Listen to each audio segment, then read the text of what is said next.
Assalamualaikum warahmatullahi wabarakatuh. Alhamdulillahi rabbil alamin. Wabihi nasta'inu ala umurid dunya waddin. Wassalatu wassalamu ala ashrafil mursalin. Wa ala alihi wassabihi ajma'in. Amma ba'du.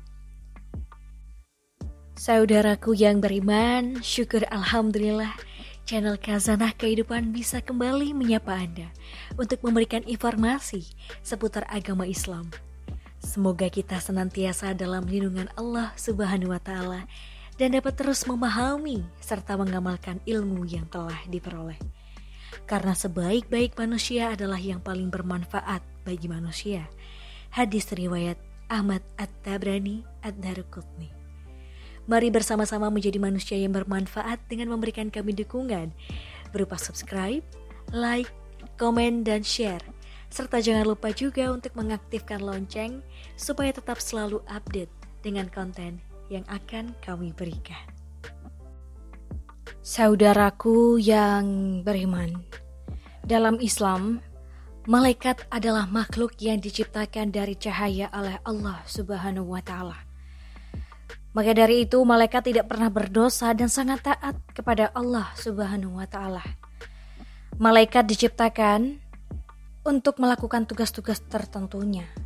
Salah satunya adalah mendoakan hamba Allah di dunia ini.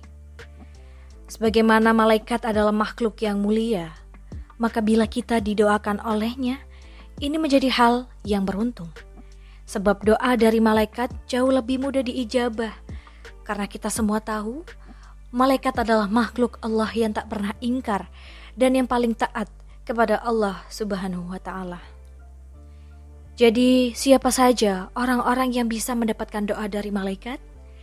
Berikut golongan orang-orang yang selalu didoakan oleh malaikat.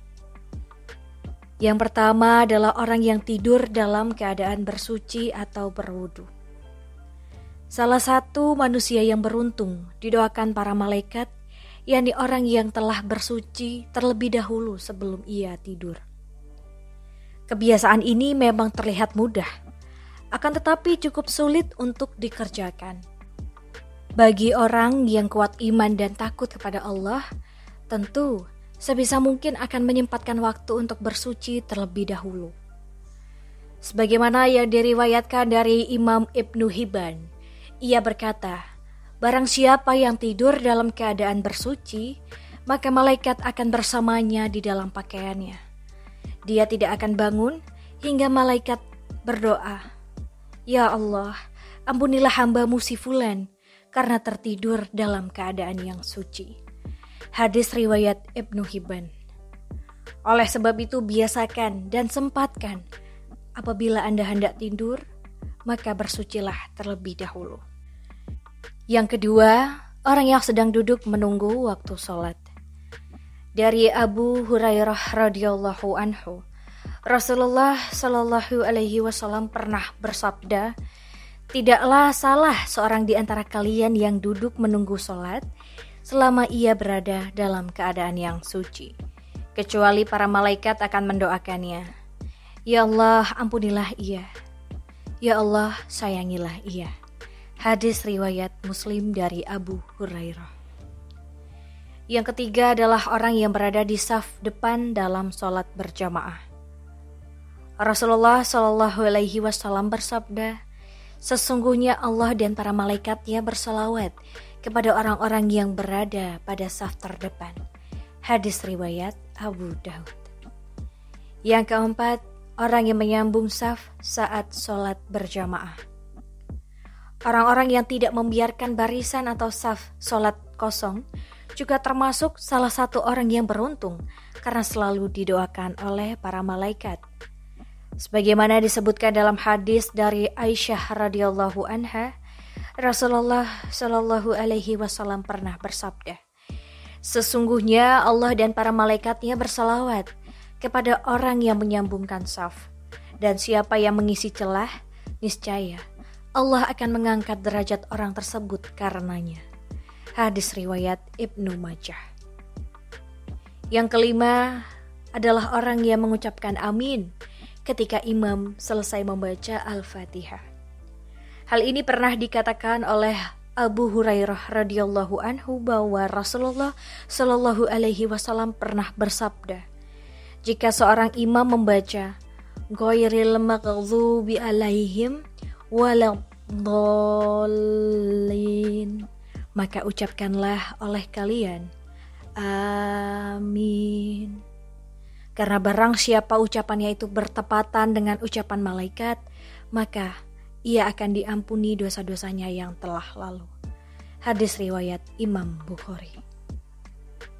Yang keenam, orang yang duduk di tempat sholatnya setelah selesai sholat atau berzikir. Mungkin ini yang sering kita lupakan saat selesai sholat, yakni langsung berpindah tempat untuk bersandar atau sekedar mencari tempat yang lebih luas. Padahal jika kita mengetahui tetap berada pada posisi di mana kita mengerjakan sholat, ini jadi salah satu hal yang membuat malaikat akan mendoakan kita. Dari Abu Hurairah radhiyallahu anhu, Rasulullah Shallallahu alaihi wasallam bersabda, para malaikat akan selalu bersolawat dan berdoa kepada salah satu di antara kalian selama ia ada di dalam tempat sholat di mana ia melakukan sholatnya, selama ia belum batal wudunya.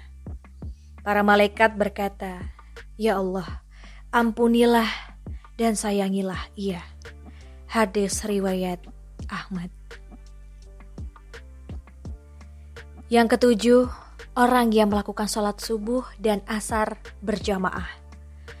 Abu Hurairah radhiyallahu anhu berkata, Rasulullah Shallallahu alaihi wasallam bersabda, para malaikat berkumpul pada saat sholat subuh. Lalu para malaikat yang menyertai hamba pada malam hari, yang sudah bertugas pada malam hari hingga subuh naik ke langit.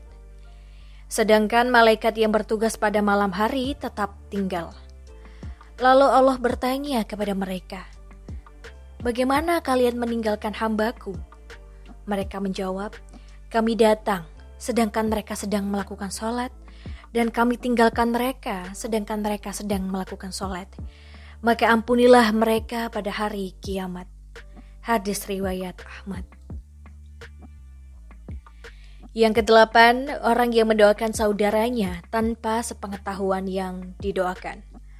Rasulullah Shallallahu alaihi wasallam pernah bersabda, doa seorang muslim untuk saudaranya yang dilakukan tanpa sepengetahuan orang yang didoakannya adalah doa yang akan dikabulkan.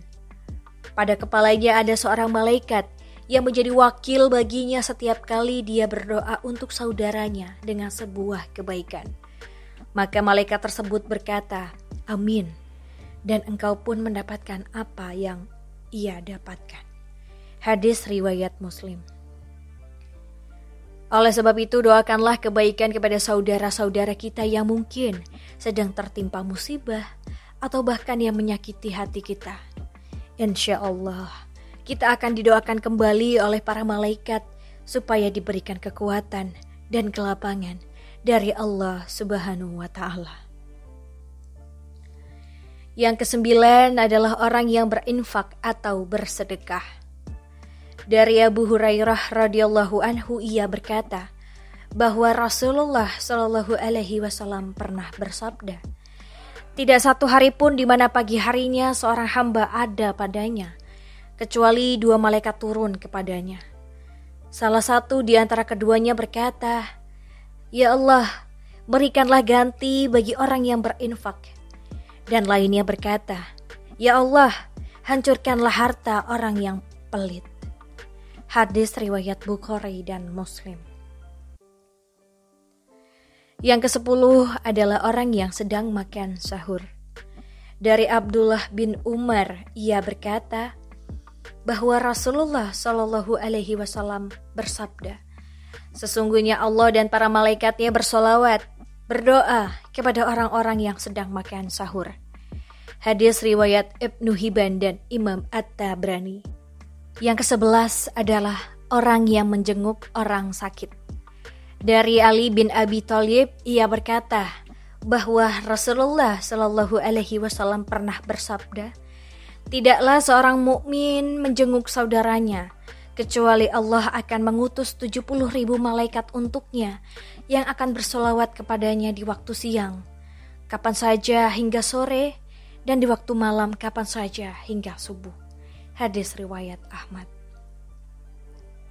Dan yang ke-12 adalah orang yang mengajarkan kebaikan kepada orang lain. Rasulullah Shallallahu Alaihi Wasallam bersabda, keutamaan seorang alim atau seorang ahli ibadah bagaikan keutamaanku atas orang yang paling rendah di antara kalian. Sesungguhnya penghuni langit dan bumi, bahkan semut yang ada di dalam lubangnya, dan bahkan ikan, semuanya bersolawat kepada orang yang mengajarkan kebaikan kepada orang lain. Hadis riwayat Tirmizi. Saudaraku yang beriman, demikian penjelasan mengenai 12 ciri orang yang didoakan oleh malaikat. Semoga kita bisa menjadi salah satunya dan bisa terus mengamalkannya. Akhir kalam, semoga bermanfaat. Wassalamualaikum warahmatullahi wabarakatuh.